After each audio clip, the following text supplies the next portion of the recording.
மாநில சுயாட்சியில எது வருது? மாநில சுயாட்சியில எது வருது? கல்வி உரிமை வருதா? மருத்துவ உரிமை வருதா? வரி வருதா? போக்குவரத்து, சாலை போடுதல், பராமரித்தல் இதெல்லாம் வருதா? எதெல்லாம் மாநில உரிமையில வருது? மாநில சுயாட்சி சரி, அது நாங்க தன்னாட்சிங்கிற, நீங்க சுயாட்சி சரி, ஏதோ ஒரு ஆட்சி என்னைக்கு போடுறீங்க? என்ன நேற்று தான் கட்சி ஆரம்பிச்சு இன்னைக்கு ஆட்சியில் உட்கார்ந்துருக்கீங்க, உடனே மாநில தன்னாட்சி கேட்குறீங்களா? 18 ஆண்டுகள் தொடர்ச்சியா மத்திய அமைச்சரவையில், இந்திய ஒன்றிய ஆட்சி அவையில் இருந்த ஒரு கட்சி, ஒரு மாநில கட்சி திமுக தான். அன்னைக்கெல்லாம் இந்த மாநில தன்னாட்சியை கேட்டு பெறாது. இந்த கல்வி உரிமை பறிபோனதப்போ இங்க பதவியில் இருந்தது யாரு? நீங்க. இப்ப 18 ஆண்டுகள் அங்க இருந்தீங்களா? அப்ப கேட்டு திருப்பி கொண்டு வந்திருக்கலாம். வலிமையா அதிகாரத்தில் இருக்கும்போது அது மாநில உரிமை. கல்வி என்பது மானுட உரிமை, இந்த நாட்டில் மாநில உரிமையும் கூட.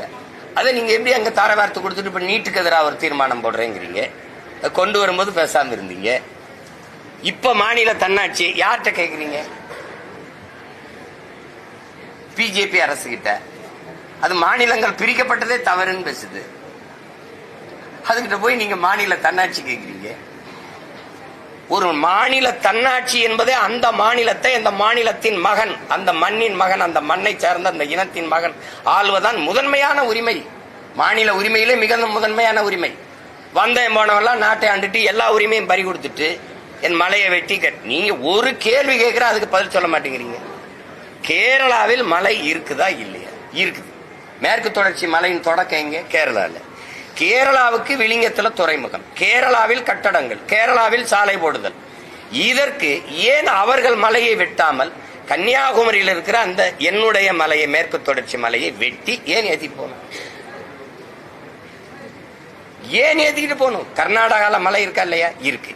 அப்ப ஏன் என்னுடைய தருமபுரி கிருஷ்ணகிரியில் இருந்த மலையை அவர் யுவராஜ், அந்த பாரவுந்து சங்கத்தின் தலைவர், ஒரு நாள் பெர் டே, ஒரு நாளைக்கு லட்சம் டன் போகுதுன்ற, லட்சம் டன் போகுதுன்ற ஒரு நாளைக்கு. அப்படின்னா ஓராண்டு, ஒரு மாசம், ஓராண்டு மழை எங்க இருக்கும்? மழை இல்லைன்னா நிலம் பாலைவனம் ஆயிரும். மழை இல்லாத நிலம் பாலைவனம் தெரியாதா?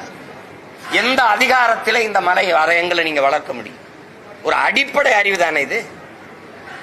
என் தம்பி கோவி நாயனா இருக்கு. பகுத்தறிவுங்கிறது என்ன? மலையை வெட்டக்கூடாதா, அது தாயின் முளை மார்பு போல பூமி தாயின் மலை மார்புடான் ஒரு அடிப்படை அறிவு தானே பகுத்தறிவு. அது இல்ல உனக்கு? மனித உடலுக்கு தோல் மாதிரி ஆத்துக்கு மணல், உலகத்தின் தலை சிறந்த நீர் வடிகட்டி நீர் தேக்கி மணல், அது அல்ல கூடாத ஆறு செத்து போகும். இந்த அடிப்படை அறிவு இல்ல உனக்கு? எப்படி வீடு கட்டுறதுன்ற?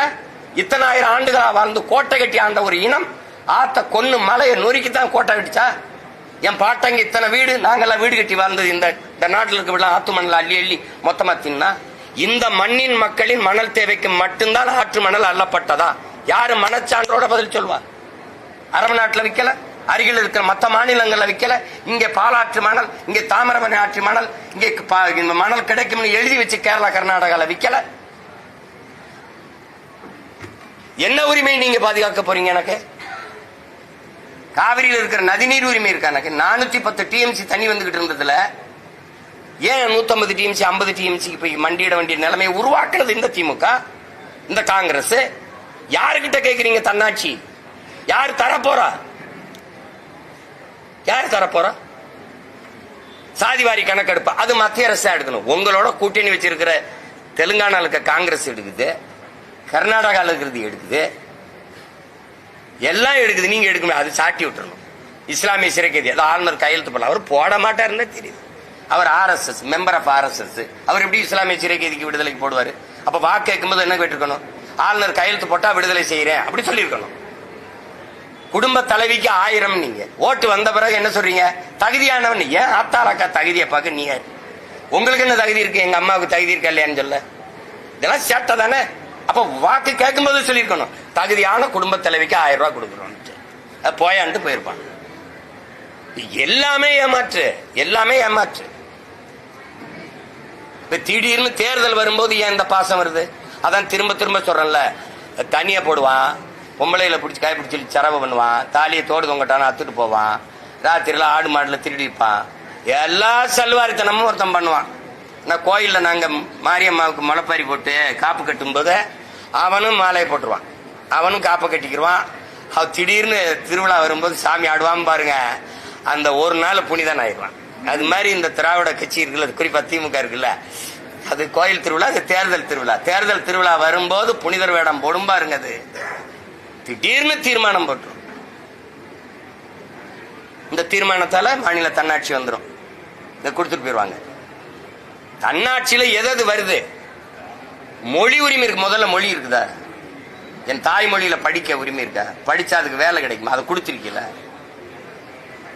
கர்நாடகால தனியார் முதலாளிகள் வந்து தொழிற்சாலை தொடங்கினாலும் அதுல 100 விழுக்காடு கர்நாடகர்களுக்கு வேலை வாய்ப்பு கொடுக்கறதுன்னா வாண்டான். அப்படி ஒரு சட்டம் அப்படி இருக்க, அப்படி பாதுகாப்பு இருக்க. உயர்நீதிமன்றம் சொல்லுது, தமிழ்ல படிச்சவங்களுக்கு ஒரு 20 விழுக்காடாவது வேலை வாய்ப்பு கொடுக்கணும். உயர்நீதிமன்றம் கெஞ்சுது. இதுக்கு பேரு தமிழ்நாடு. சும்மா மாநகராட்சி கட்டடங்களே அரசு அலுவலகங்களே தமிழ் வாழ்கன்னு எழுதுனா வாழ்ந்துருமா? உள்ள இருக்க கோப்புகள்ல தமிழ் இருக்கா? இன்னைக்கு தான் இத்தனை நாள் கழிச்சு அரசாணை தமிழ்ல வெளியிடுவோம் அப்படின்னு. உங்களை எல்லாம் நாங்க எப்படி எடுத்துக்கிறது? நாங்க எங்களுக்கு இந்த கச்சத்தீவு பறி போனது, காவிரி நதிநீர் போனது, அதெல்லாம் விட பெரிய வருத்தம் இருக்கு. எங்களை நீங்க என் பங்காளீஸ்வரம் மாதிரி எங்களை வச்சு காமெடி பண்ணலையும் பரல. அது மாதிரி எங்களை எல்லாம் ஒரு அறவேக்காட்டு பயமக்க, அரசியல் தெளிவு, அறிவு இல்ல, சுத்தமா அறிவில்லாத மக்கள், அரசியல் தெளிவோ புரிதலோ இல்லாத ஒரு கூட்டம் நினைச்சுக்கிட்டு இப்ப வந்து கச்சத்தீவை மீட்க தீர்மானம்ங்கிறது, இப்ப வந்து இது மாநில தன்னாட்சிக்கு தீர்மானம்ங்கிறது, எங்களை எல்லாம் என்னவா நீங்க கருதிக்கிட்டு வேலை செய்றீங்க? என்னது? எப்படி நினைச்சிருக்கீங்க? எங்களை சுத்த பைத்துக்கார பைய மக்கவீங்க. அது ஏதோ பேசுனா அது நாங்கள் அதை தேர்தல் நேரத்தில் பேசணும்ல. கச்சத்தீவை மீட்பிற்கு தீர்மானம், மாநில தன்னாட்சிக்கு தீர்மானம், அது நீட்டு தேர்வுக்கு எதிரான தீர்மானம். படிக்கணும்ல. அதையும் கூட அப்படி மனசுல இருந்து சொல்ல தெரியாது, பார்த்தா படிக்கணும். நீங்க போட்ட தீர்மானம் தாங்க அப்படி நெஞ்சில வச்சு சொல்லுங்க. அது எப்படி? ஒரு தலைவனுக்கு உள்ளத்திலிருந்து வரணும் வார்த்தைகள். மக்களின் பிரச்சனை மனசிலிருந்து வரணும். உதட்டுல இருந்து வந்து மக்களுக்கு என்ன பிரச்சனைன்னு பார்த்து படிக்கிற எப்படி தலைவனா இருக்க முடியும்? அப்புறம் வந்து திடீர்னு உங்களுக்கு எல்லாம் என்ன பிரச்சனைன்னு நாங்க ஒரே கும்பிட, ஐயா 65 வருஷமா நீங்க தாயா பிரச்சனை, எங்களுக்கு வேற எந்த பிரச்சனையும் கிடையாது. பிரச்சனையே இவங்க தான். இவர்கள் ஆட்சி முறை.